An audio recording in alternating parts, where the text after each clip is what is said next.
Ini masih kami mau ngebaso di tempat langganan si kami yang sekarang teh ternyata udah buka di Ranca Manyar. Wah, ini mah benar-benar harganya murah, porsinya luber mulai dari 10 ribuan aja. Gak bisa disangka ngebohong, ya udah tadi kami langsung liatin harganya teh benar barudak murah mulai dari 10 ribuan aja. Bakso rusuk juga kayak gini cuma 25.000. Dari mulai bakso urat, bakso cincang, bakso tetelan luber, pokoknya mah di sini mah ada pisan barudak harganya teh bener-bener murah pisan. Sop iga juga di sini mah ada. Yang pertama sih kami cobain dulu bakso rusuknya, udah termasuk bakso rusuk besar, bakso kecil sama mie, pokoknya mah bener-bener luber pisan, porsinya teh bener-bener banyak. Pas dimakan teh wah seriusan, ini mah barudak bener-bener berdaging banget baksonya teh, apalagi si isiannya bener-bener ada iganya, bener-bener nyata. Kalau mau mie ayam atau mie amin di sini juga ada, iya porsi 10.000 bener-bener seluber ini. Ya udah langsung dimisdasemin aja atuh ya. Pas dimakan teh wah bener-bener tekstur mie-nya bener-bener lembut banget, enak. Isian ayamnya teh bener-bener banyak, terus gede-gede lagi, bener-bener bikin nagih ini mah. Dan kita bakso urat jumbo harus cobain bakso urat yang gedenya ini, harganya cuma 17.000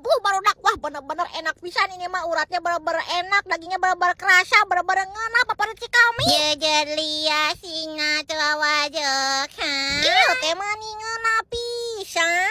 Buat pecinta tetelan wajib nyobain bakso luber tetelannya. Wah bener-bener tetelannya teh bener-bener enak banget, terus dagingnya juga banyak. Tapi kalau kesini mah wajib juga nyobain sop iganya, bener-bener enak banget, apalagi dipakein nasi kayak gini. Wah bener-bener jadi tambah juara dunia. Urusan minumannya mah ada es campur sama es teler, berikut es teh manisnya juga harganya cuma 2 ribuan aja kalau setiap hari Jumat mah di sini teh. Sok atuh segera didatengin dan dicobain. Nama tepatnya teh bakso luber yang lokasinya teh ada di Ranca Manyar.